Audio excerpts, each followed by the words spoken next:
Hello, everyone. Thank you and welcome to the first paper session of the 17th Shakadita online conference. My name is Eunsu Cho, and I will be presiding over the session. And my job is three things.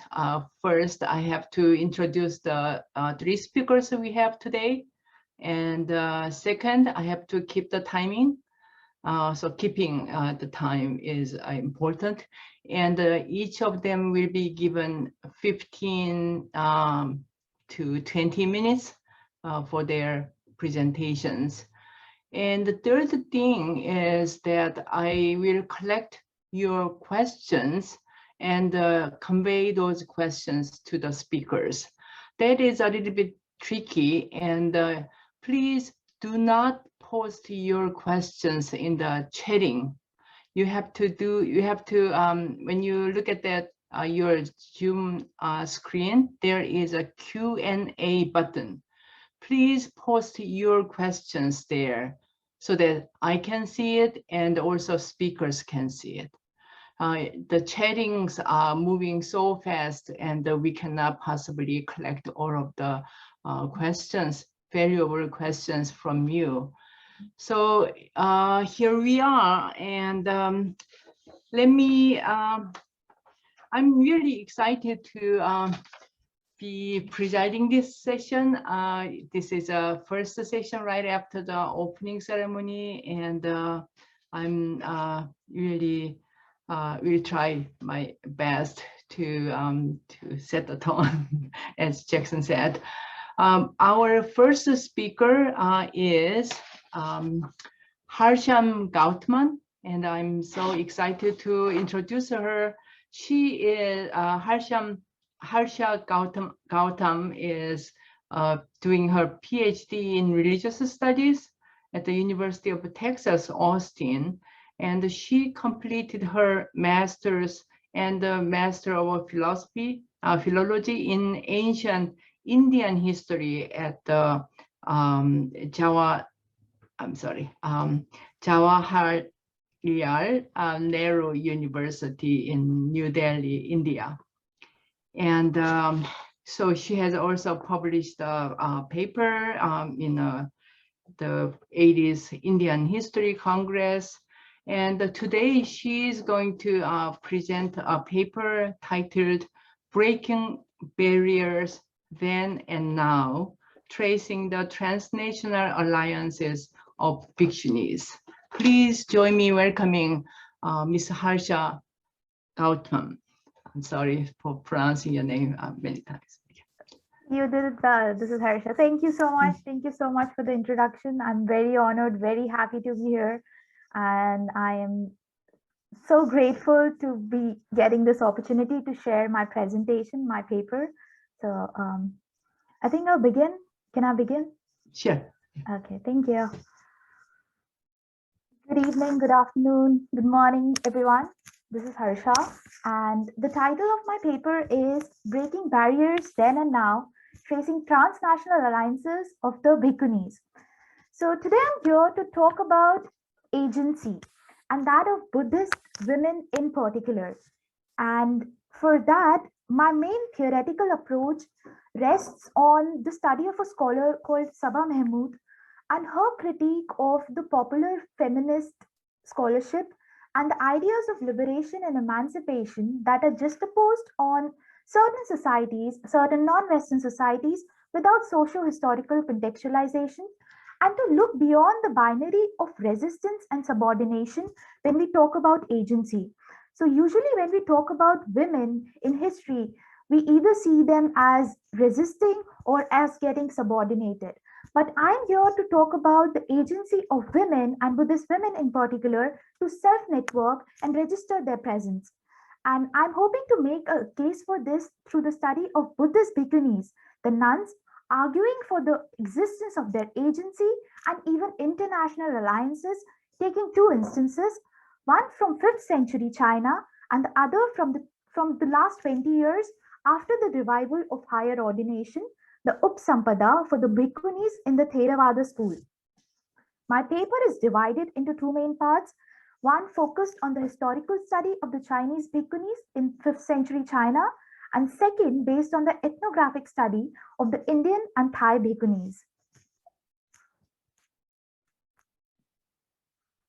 And for my paper, my primary sources rest on the biographies of the Chinese Bhikkhunis, Iching's travel account, his travel to India and what he wrote about Indian and Chinese societies, the Bhikkhuni Vibhangas, which are the monastic rule book for the women in the Theravada and the Dharmaguptika traditions, and finally for the recent period, the interviews that I conducted with the Indian and Thai Bhikkhunis taken from the period between February to September 2020. So as I said, that my main emphasis will be to locate the agency of women beyond this binary of resistance and subordination, and also try to contextualize these subjects in their spatio-temporal historical locations. So for when I'm talking about 5th century China, I'll try to understand what was happening during that time and try to emphasize that it was the spatio-temporality of that particular period that is of significance, and study the agency doing that. And then again, when we're studying women in the contemporary times, we need to contextualize them again. So before beginning my presentation, I want to give a short background to the multiple schools of early Buddhism, so as to understand that there have been different interpretations and different schools, and therefore different Vinays, the monastic laws, as they emerged eventually for the Buddhist communities as Buddhism spread. So we see after the Second Buddhist Council, two important schools of Buddhism emerged, the Mahasanghikas and the Sthaviras, which further subdivided, and there were different schools that emerged from them. So today we have the Dharmaguptika tradition in China, the Mool Sarvastivada tradition in Tibet, and Theravada tradition in Sri Lanka and Thailand, which have been the continuous traditions. But there have been other schools as well, and we've been able to locate and find other Vinaya traditions from other schools as well. So it is with this background, we're trying to understand the relationships between different schools of early Buddhism in 5th century China. And for my paper, the image of Mahapajapati Gautami, the foster mother of Gautam Buddha, the first bhikkhuni to ever get ordained, is very important. Her example was taken as the precedence for the Chinese bhikkhunis as well. And again, she is very important to the Indian bhikkhunis in today's time. So we see that she has emerged as a figure that is taken as somebody who's been looked up to even in 5th century China and again in the contemporary times. So this is of significance. We'll keep going back to this, and it's a recurrent motive in my paper. So talking about 5th century China, according to the biographies of Chinese bhikkhunis such as Senku and Huiko, in the absence of a bhikkhuni sangh in China, the issue of Upsampada, higher ordination, was a matter of deep concern for Chinese bhikkhunis. Through the guidance and assistance of a revered Indian bhikkhu from Kashmir, Gunavarman, this matter was dealt with in 429 CE when several bhikkhunis from Sri Lanka traveled to Nanjing, the capital of Southern Song dynasty, to give higher ordination to Chinese bhikkhunis. Not only did the Sinhalese bhikkhunis, the Sri Lankan bhikkhunis, provided legal validation to the bhikkhuni sangha in China by giving them higher ordination, they did so in accordance with Chinese norms which inclined towards the Sarvastivadin school, instead of the Theravadin school to which the Sri Lankan bhikkhunis belonged. So we do see that despite the fact that these two schools belong to two different, the community of bhikkhunis belong to two different schools, they still came together, formed an international alliance, and this exhibits the capability of women to self-network and collaborate and also respect each other's traditions. So, and as a result of which, the Sri Lankan bhikkhunis who belong to the Theravada school ordained the Chinese bhikkhunis in the Sarvastivada tradition. This historical precedence of a respectful and strong collaboration between bhikkhunis belonging to two different countries and schools laid the foundation for understanding the present-day necessity to build a strong nexus between bhikkhunis of different countries. During the recent re-emergence of the Bhikkhuni Sangh in India, Amidst the socio-political and economic circumstances surrounding this revival of Buddhism, the Bhikkhuni Sangha faces significant misogynist and financial hurdles. In times like these, they find strength and courage in the Bhikkhunis from countries which have a more organized and established monastic tradition. So now I'm going to move in the contemporary times and talk about the last 20 years and with which we saw the re-emergence of higher ordination for the Bhikkhunis and how it was transpiring in India. So before starting that, we need to also look at the Indian Bhikkhunis and what they've been doing and who they actually are. So I'm going to narrate the story of two Bhikkhuni sisters who come from one of the most marginalized backgrounds in India, and it's the story of Bhikkhuni Suniti and Bhikkhuni Vijaya Maitri. Bhikkhuni Suniti and Bhikkhuni Vijaya Maitri have worked as social activists and then eventually converted to Buddhism, and they've taken the robes. And prior to taking the robes, Bhikkhuni Suniti was joined by her sister Vijaya Maitri. They worked as social activists at the National Campaign on Dalit Human Rights and worked primarily on the Dalit victims seeking justice under the Prevention of Atrocity Acts. So the Dalits in India are one of the most marginalized communities, and they have years and centuries of oppression with them. And these women are working not just as the ones who are spreading the message of Dhamma, but also as empowering women, trying to work and empower and uplift the youth of this community.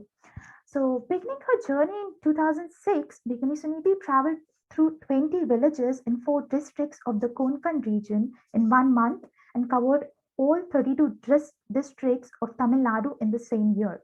The following year, in August, she surveyed 24 districts in Uttar Pradesh and 15 districts in Odisha in January 2008. So here I'm going to show some of the images from their travels and surveys in the different and the most remotest parts of India.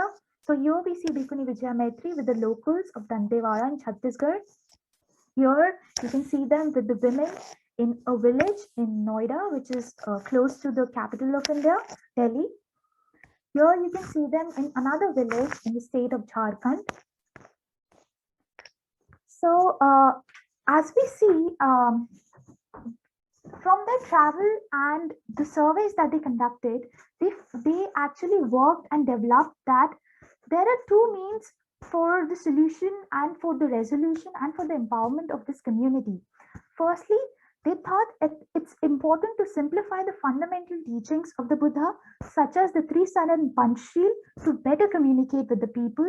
And second, they must work very closely with the youth with as much emphasis on education as well as the Dhamma. We need to also understand and emphasize on the fact that this is also a period that Buddhism again is getting reintroduced and coming back to India. So these people are in a way completely alien to this tradition, and they're beginning by taking baby steps and giving the most basic education. So in order to make the program more appealing to the younger folks, the schedule that they devised for their 10-day Samaner Shivir is that in the morning they have sessions on educations and career choices, and eventually in the evening they talk about the teachings of Buddha and the Dhamma. So their attempt is to build a balance between 2 disciplines, polity and social religious studies, in order to make the youth of this community politically prudent and assertive of their social religious identity. Now, as we can see, this is very different and very new from the traditional societies that practice Buddhism. For that sort of comparison, I'm now going to talk about the Thai Bhikkhunis. And it is very evident and can be observed that the Indian Bhikkhunis share some fundamental differences with those from Thailand. The former are sort of politically conscious social servants trying to bring about emancipation of the oppressed community by instilling sacred morality through the Buddha's Dhamma, while the Thai Bhikkhunis follow a more personalized, more organized monastic sort of setup. And though it might seem that they are very different, we also have evidence of their collaboration. So we see an instance of an international collaboration between the Indian and the Thai Bhikkhunis, and some glimpses of that kind of interaction I'm going to show next in my presentation. So here we can see the Thai Bhikkhunis are giving offerings to the senior most Indian Bhikkhuni, Mahatheri Vishakha, who's actually believed to be the senior most Bhikkhuni in the entire Theravada tradition. And therefore we can see the Thai Bhikkhunis are giving her their offerings to her. So again, you can see the Thai Bhikkhunis with Mahatheri Shilachara and Mahatheri Vishakha. So here we have an image of the Indian lay disciples, both the Upasakas and Upasikas, as well as the Indian and Thai Bhikkhunis. And here we can see the Thai Bhikkhunis on Charika, their practice of collecting alms in a village, in a very small town of Maharashtra. So here they are in an Indian household and they're giving desna to the Indian Upasaks and Upasikas. So this is an important image because here we can see a female lay disciple standing at the corner, and via their assistance, because as this community, this new Indian Buddhist community is still learning the regulations, the rules, and the conduct, with her assistance, they have been able to offer their homage and alms to the Thai Bhikkhunis as well as the Indian Bhikkhunis. So at this point, I also want to emphasize that this is not the first time that we see the importance and significance of the Upasikas. If we look at the Bhikkhu Vibhanga as well, we see there are two important rules called the Anitya, and they are two in number. And from those two rules, we can see that the female lay disciples, the Upasikas, exhibited certain agency even at that time when the Vinays were written down, and even in the ancient times. So if a female lay disciple is making an accusation, only by her testimony, a proceeding can be carried out on a bhikkhu. So this is still there in the Bhikkhu Vibhang of the Theravada tradition, as well as if you look at the Pachitya offense number 9, it says that a bhikkhuni is fully capable of giving a sermon to a male lay disciple, provided but it's still conditional that she needs to have another female person with her, and it shouldn't exceed more than 5 to 6 lines. But again, we can see the existence of female agency and the assertion of it. So this is something that's not very new. It has existed in the past as well. We have evidence for it, but it's again getting reiterated. So we can see how important is the role of the female and the male lay disciples, and they're also one of the pillars for the spread of the Buddha's Dhamma.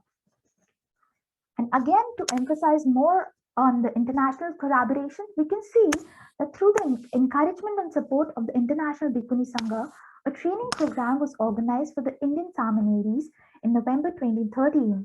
Bhikkhunis from Vietnam and Thailand came to Nagpur, a city in Maharashtra, to train the Bhikkhunis and Samaneris. The Indian Bhikkhunis have been regular participants at the International Sakhyadita Conference, registering their presence in 2011, 13, and 15. I'm so glad that they are still participating. They're a part of this year's conference as well. And in 2015, a few Indian Bhikkhunis were invited to Thailand for the Vassavasa, the rain retreat, and training. So again, we can see that the international collaboration is actually strengthening and helping the women in India who somehow lack in terms of financial resources and in terms of an organized setup, but because of the backing that they're getting from the international community and body, they're able to bring about a lot of change in one of the most marginalized sections of the Indian society. So to conclude my paper, we can see that in the absence of the Bhikkhuni Sangha, the example of Mahapajapati played such a crucial role in helping the women to get ordained. We saw this with the Bhikkhunis in 5th century China, when they were questioned by the Sri Lankan Bhikkhunis that if there is no Bhikkhuni Sangha, how did they get ordained in the first place? So they said that we took the example of Mahapajapati Gautami and took higher ordination. And again, recently, we see that with the Indian Bhikkhunis. Now, this provides a counter to the misogynist attempts to delegitimize the existence of a bhikkhuni order in present times. Because if somebody is taking an example of Mahapajapati Gautami, there's nothing new. It has happened in 6th century China, and we have historical evidence for that. Secondly, the international collaborations register the identity of the Bhikkhuni Sanghas as independent organizations capable of self-networking, not entirely dependent on the Bhikkhu Sangha, in contrast to what the prescriptive texts would want us to believe. And again, their agency to self-network is beyond the binary of resistance or subordination. They are asserting and proving their existence as women who can have independent organizations and are fully capable to self-network. And despite the similarities, at both instances, women are defining themselves and asserting their agencies quite distinctly as per their respective socio-political historical locations. So yeah, that's it about my paper. Thank you so much. Thank you very much for the illuminating presentation. I really like that the focus of your topic about transnational nature of these Bhikkhuni Sanghas in the world, around the 5th century. And I'm sure that there will be many other relevant researches and also many questions from the audience. Thank you very much for preparing the nice PowerPoint. And I will move to the second speaker, to the second presentation. Professor and the Venerable Karma Lekshe Tsomo, that we all know very much.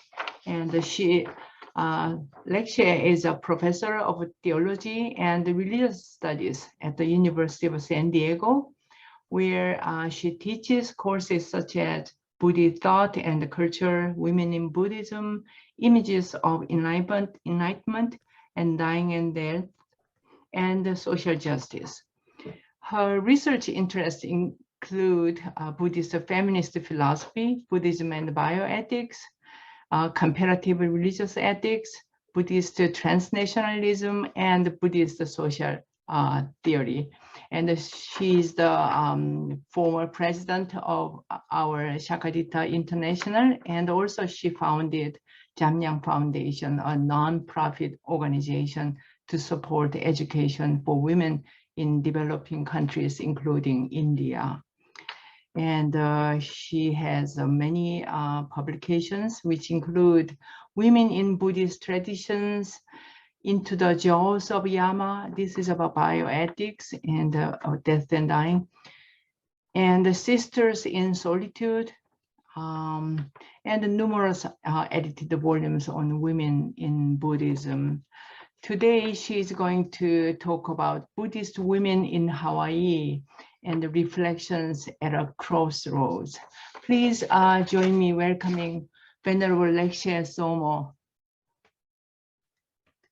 Okay, well, aloha everyone. Welcome to Sakadita's 17th conference. I'm very happy to be speaking with you here from Hawaii. I'd like to acknowledge the people and culture and the land that we stand on here in the Hawaiian Islands. So the history of Japanese Buddhist women in Hawaii is a classic case of cultural and religious continuity and change. In the late 1800s, about 150 years ago, the Jodo Shinshu school of Japanese Buddhism established temples in the Hawaiian Islands. These pioneering Buddhist temples served the spiritual and cultural needs of the Japanese immigrants who worked on the sugar and pineapple plantations.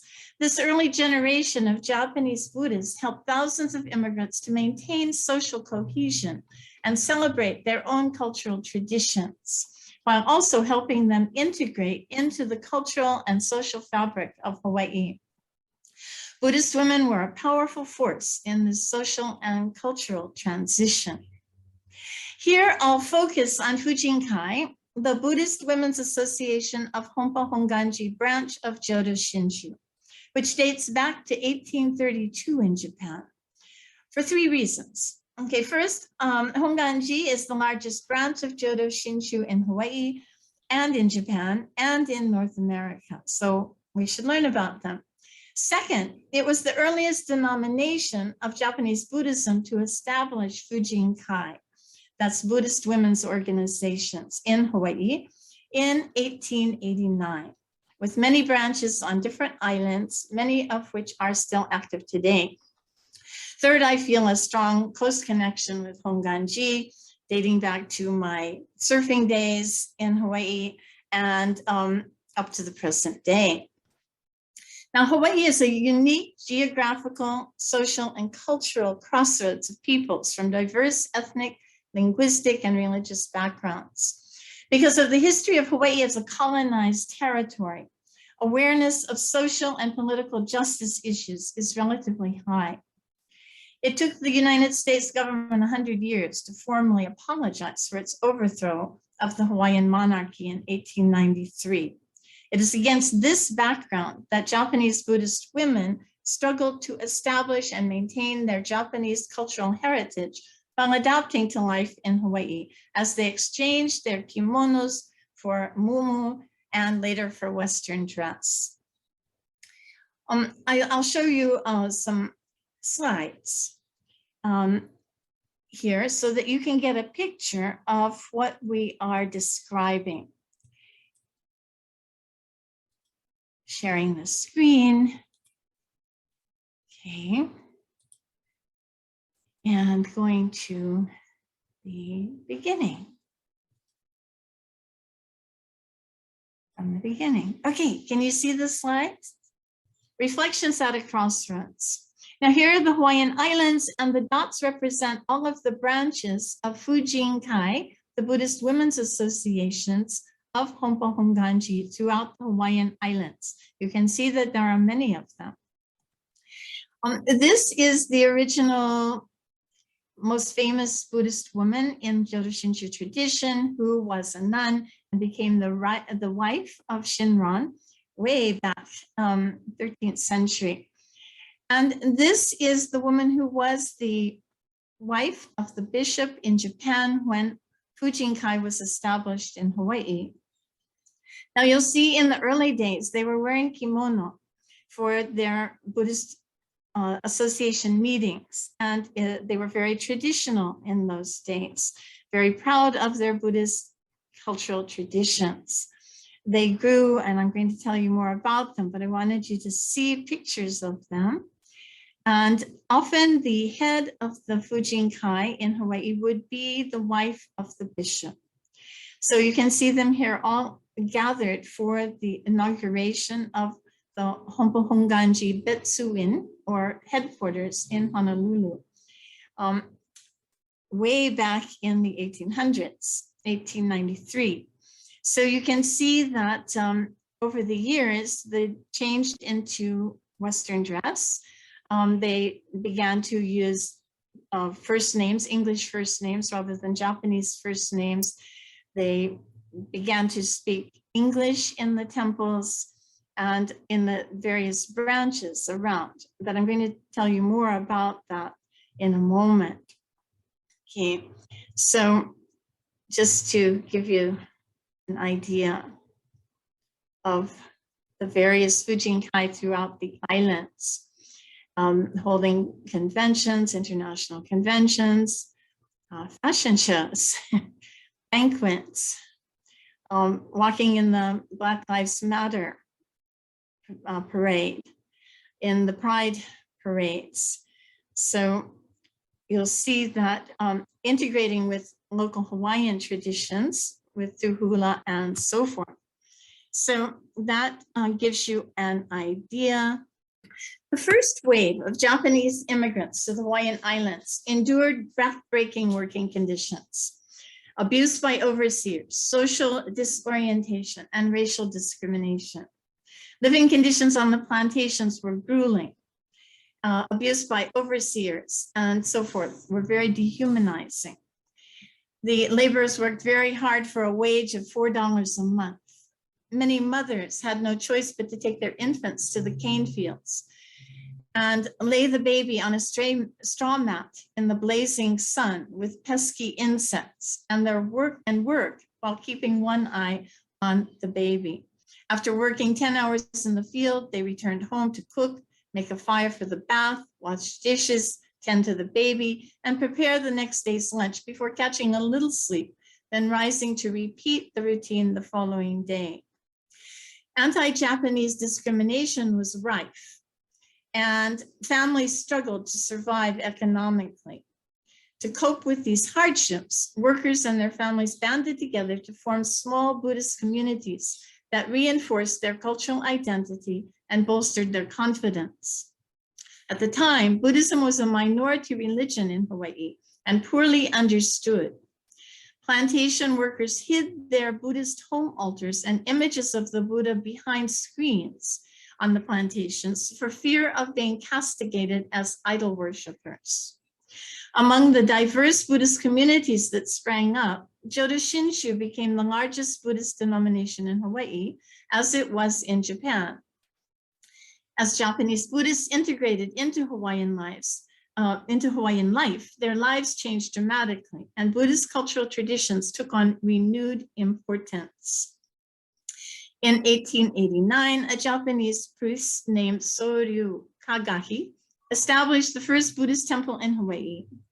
In 1897, members of the Japanese immigrant community sent a formal letter to Honganji headquarters in Japan requesting that missionaries be delegated to Hawaii to minister to their spiritual needs. These missionaries who performed rituals such as funerals and memorial services and also helped maintain cultural identity and social cohesion. Each Japanese Buddhist school maintained its own unique heritage and institutional identity as it slowly became rooted in Hawaiian soil. In the process of establishment, integration, and eventual acculturation, Japanese Buddhist temples encountered numerous challenges, all the while serving important roles in identity formation, social adaptation, and spiritual development of their members. As part of the glue binding the Buddhist community together, Fujinkai, these Buddhist women's organizations, helped create and maintain Japanese culture through their youth groups, chanting groups, classes in tea ceremony and flower arrangement, and a multitude of other activities. The distinctive feature of the Fujinkai in Hawaii was their adaptation to local culture and customs. The ministers who were dispatched by Hompo Honganji headquarters in Japan were poorly paid, and their families were housed in miserable accommodations. They were rarely fluent in English, which created a linguistic barrier between the newly arrived clerics and the younger generation. Yet they were expected to manage births, marriages, conflicts, illnesses, and deaths, as well as Buddhist education. The hardships of plantation life were often felt most strongly by the missionaries' wives, who juggled religious and domestic duties in substandard living conditions. To gain acceptance for Buddhism in an overwhelmingly Christian environment, a sort of religious assimilation occurred. Pews replaced tatami, hymnals replaced the sutra scrolls, priests became ministers, temples became churches. Dharma schools for children and Sunday services resembling Christian services began. They installed pews, composed Buddhist hymns, conducted services in English, and carefully curated ethnic Japanese elements in an effort to promote adaptation to the American context. Although the temples were open to everyone, the majority of parishioners were Japanese or their descendants. The simple, practical approach of Jodo Shinshu, with its emphasis on gratitude and the all-embracing compassion of Amida Buddha, had a broad appeal. The general spirit of accommodation, or aloha, by the Hawaiian monarchy enabled Japanese Buddhism to find its own niche in Hawaii. While initially hesitant over its welcome and later feared because of its strength, Buddhism in Hawaii became the tradition its practitioners needed, one that brought the comfort of the homeland and the dynamic spirit of its new home in the islands.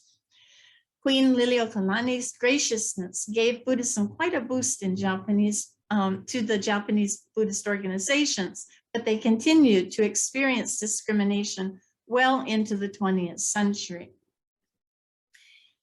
A beautiful pictorial history of Jodo Shinshu women in Hawaii commemorates 100 years of Fujin-Kai's establishment, development, activities, and the status of 36 branches that existed in 1989, countering the popular perception that the organization was simply a women's social group.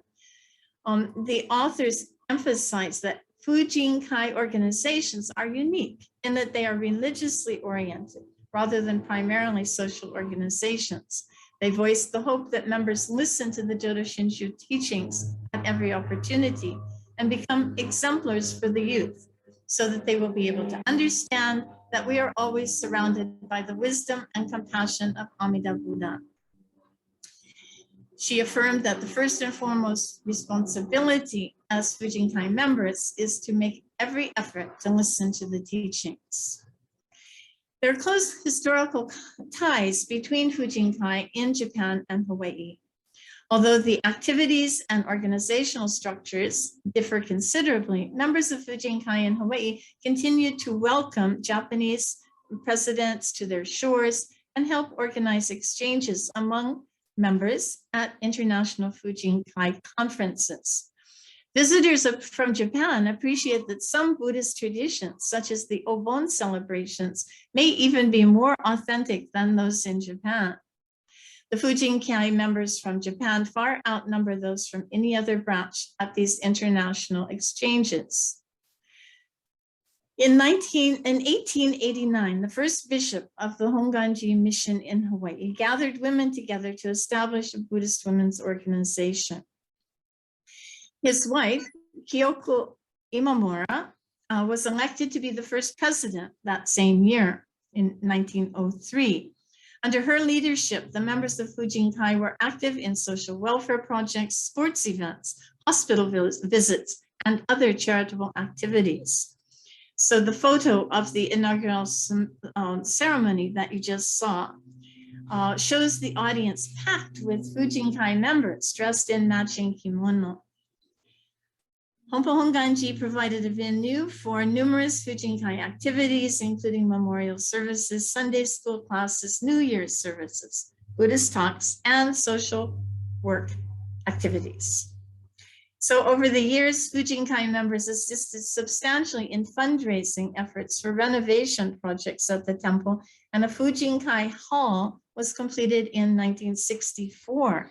So they were way ahead of Sakadita. When Pearl City Honganji Temple and priest quarters burned to the ground in 1936, it was Fujin-Kai that organized bazaars to raise funds for its reconstruction.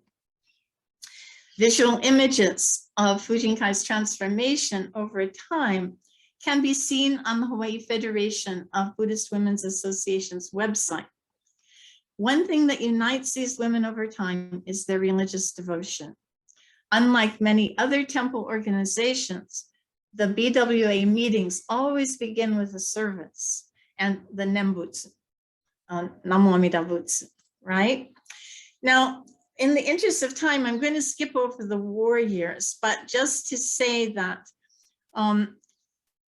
Japanese Buddhists suffered tremendously through the internment of over 100,000 Japanese, both naturalized citizens and resident alien Japanese in huge numbers. And these were illegal detentions. And when the wives of some of the ministers in Hawaii were left in charge of temples, they had special duties. They had such a huge workload to attend to. As Duncan Williams notes, no Christian ministers were among those detained. So just as Japanese Buddhists suffered more than Japanese Christians, Japanese women suffered more than Japanese men. The internment of Buddhist priests left their families in a precarious position, bereft of financial support, as well as personal guidance. Now, one common theme in the adaptation of Japanese Buddhism to the Hawaiian landscape has been a shift in language from Japanese to English. in homes and temples throughout Hawaii. This mirrors a shift in the socialization process and the degree of adaptation to local culture across generations. In response to racism and xenophobia in US society, Japanese Buddhists made a concerted effort to adapt to an overwhelmingly Christian social environment. In some cases, cultural accommodation shifted the significance of the event. For example, the Obon festival was a deeply religious event in Japan to honor one's ancestors, with extensive decorations and offerings on the altar, at home, and in the temple. Obon is still widely celebrated at Japanese Buddhist temples in Hawaii with traditional music and dance, but the social aspects of the event, the merriment and snacks, generally outweigh the religious aspects. Another major shift in Japanese Buddhist circles has been the ordination of women ministers. The first female priest in Hawaii was Irene Matsumoto, who was ordained in the Tendai tradition in 1936 in Japan, and currently serves as the president of Palolo Kannon Temple in Honolulu. Ruth Tabra, a scholar, painter, author of Buddhism and Hawaiian culture who is not Japanese, was ordained as a Jodo Shinshu priest in Kyoto in 1982. Now, in 1954, the Hawaii Federation of Hompo Honganji Buddhist Women's Associations formed to unite all the Fujinkai in Hawaii. They meet every 4 years, focusing on themes such as gratitude, harmony, and the sustaining power of the Nembutsu, Namo Amida Butsu. In 1989, the association was comprised of 36 branches, but since then, the number of branches has decreased. So this brings us to reflections on change. The Kahuku branch closed its doors in 2013 after serving the community for 111 years.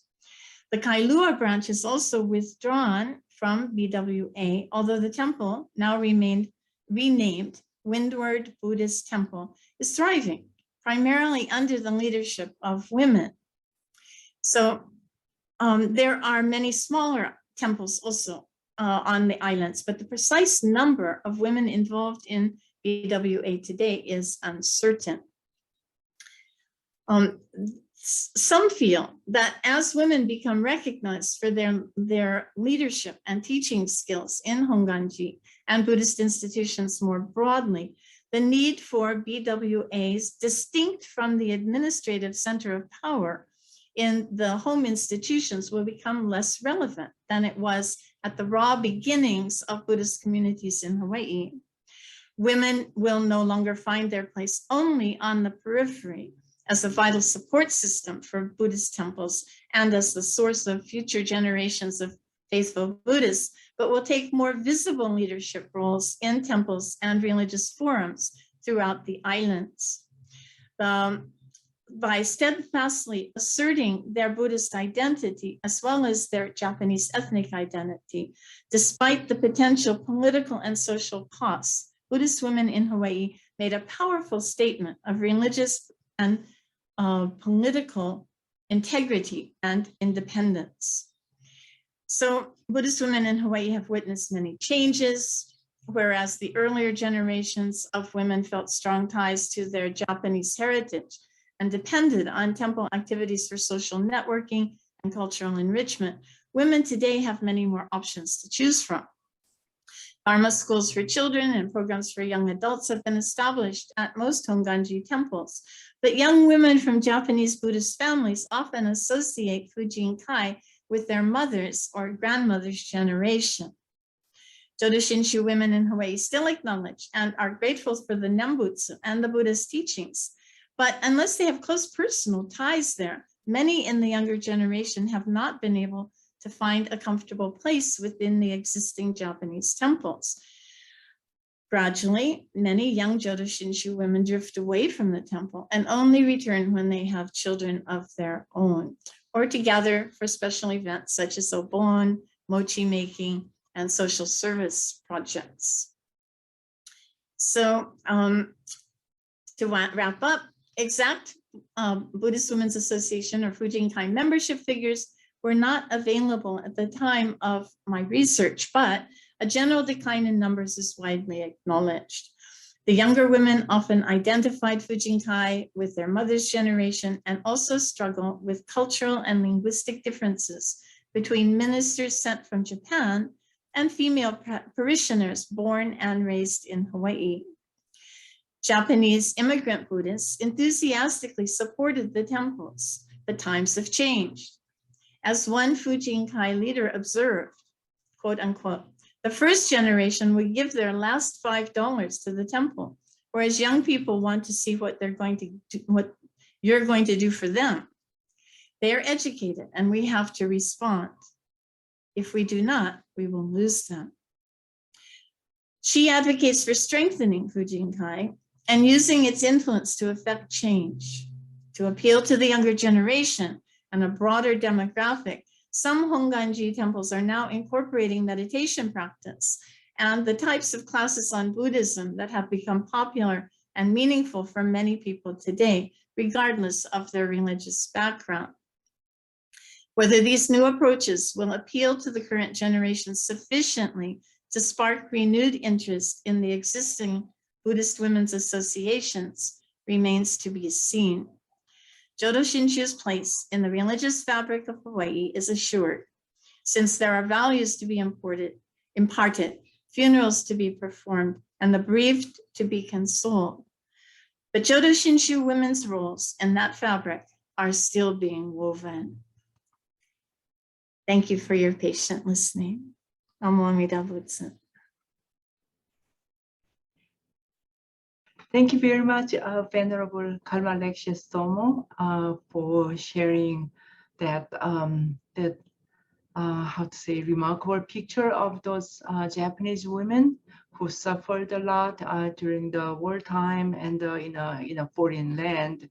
I really didn't know anything about it, and I'm really moved. And local history is really important, and I think it shows that how those women has also made an impact to the local culture. I think that is really remarkable. Thank you very much. I have an announcement again that please post your questions. At the end of the 3 presentations, I will collect all the questions posted in the question and A button at the bottom of your screen, not in the chatting. And then I will read them for the audience, and I'm sure that your speakers will answer them. So please start posting your questions here. Our next speaker is Pema Khandro. She's a scholar and a teacher of Buddhist philosophy. She has a BA degree in sociology and MA in Tibetan studies.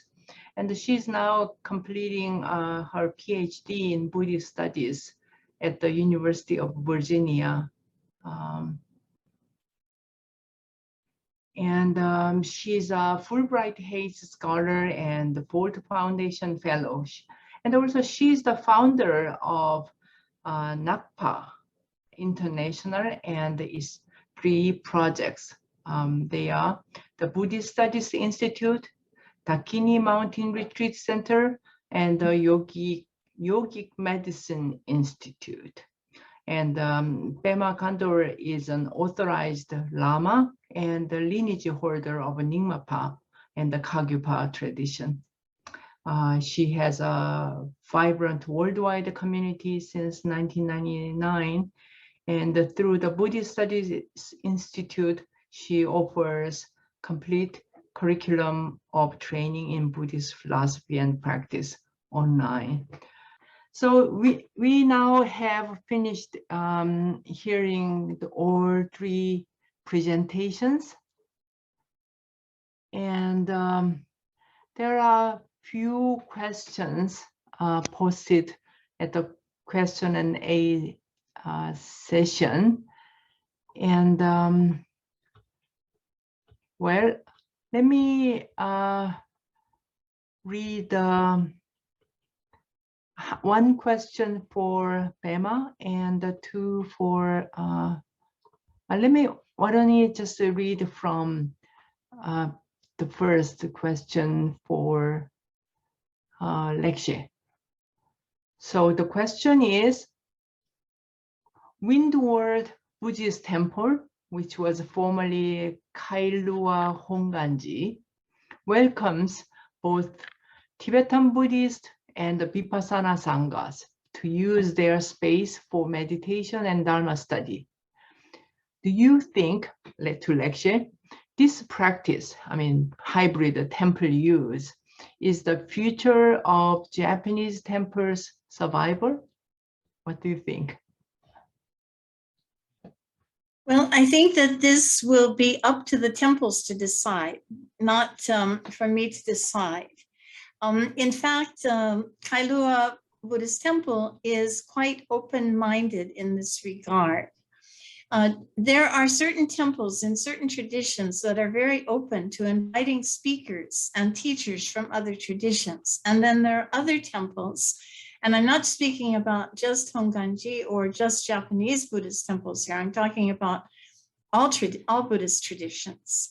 And maybe we could even extend it across religious traditions. There are some Christian churches that invite Buddhist speakers and some that don't. So I think that from my perspective, because I'm non-sectarian, I think it's a really good idea to share information across traditions. And I think that it would enrich all of us to learn more about each other. At the same time, I understand this certain concerns. And on one hand, some are concerned about market share. They're afraid that they might lose their members to other traditions. And the other concern that I've heard voiced is that how do they check the credentials of the teachers that they invite? What if those teachers are really trustworthy or not? These are the two caveats. Otherwise, from my perspective, I think that this kind of sharing of information and practices is very helpful. Good question. Good question, yeah, I think. Another question for you, and this question is from Diane Butler in Bedulu village on Bali in Indonesia. And she says, Venerable Lekshe, is this question ties into your topic? What is the painting there on the wall behind you? Thank you for sharing. There is some more comments. Thank you for sharing about the multiple identities of Buddhist women due to migration, chosen and imposed. From your experience of teaching, mentoring students for many years, do you have a sense of what can support the younger generation in terms of relating to their cultural root while also adapting to the conditions of where they reside? Important question. Okay, the first question, thank you very much, Diane. The painting, the photo in the background is actually from the Himalayan region, and it's a photo of the mountains, of course, the snow mountains, and prayer flags, a Tibetan tradition that is to help the prayers to bless the whole area. And I'm sitting in the home of my Sufi friend talking about crossing traditions. And she is a photographer whose work we will see when I present the photo story on the Buddhist women of the Himalayas. So this is an example. Now, the other question is maybe more difficult because it's really, I think, something that we should address, perhaps at a Sakadita conference, about how to reach the younger generation. I'm teaching Buddhism to students who are 18 to 21, approximately, and their interests are often very different from the older generation. So we really do need to discuss skillful means on how to benefit them best. I think that we can't solve this in a Q&A. We need a whole conference to discuss this, not only from a Buddhist point of view, because all of the religious traditions are also confronting a similar issue. Thank you. Actually, we are closing to the end now. And I have one very long comment to Harsha Gautam. And this is from Aya Tataloka. I will just read it quickly. So for Harsha, with appreciation. So Tataloka says, Sri Lankan records indicate that there were multiple monastic Vinaya traditions and the text present in Sri Lanka at the time. It seems unlikely the Bhikkhunis who went to China were of Theravada tradition, and more likely that they were one of Abhayagiri Vihara hosted traditions. The fact they refer to Mahaprajapati as their preceptor for the first Bhikkhuni suggests these Sri Lankan Bhikkhunis have studied Mahishasaka Vinaya text. That Mahishasaka is the Vinaya text brought called contemporarily by Chinese monastic pilgrim Yi Qing supports this theory. There is a great question with regards to how these great contemporary Tripitaka masters, such as Gunavarman, understood different Vinaya traditions and how. So that was the question from Tataloka. There was a question for everybody, but I don't think we have time to get the answers, but let me just read the question. Thank you all for lovely presentations. A question I have to you all is, how do you think these historical perspectives should be considered today? And what are the barriers to practicing these lessons for Buddhists?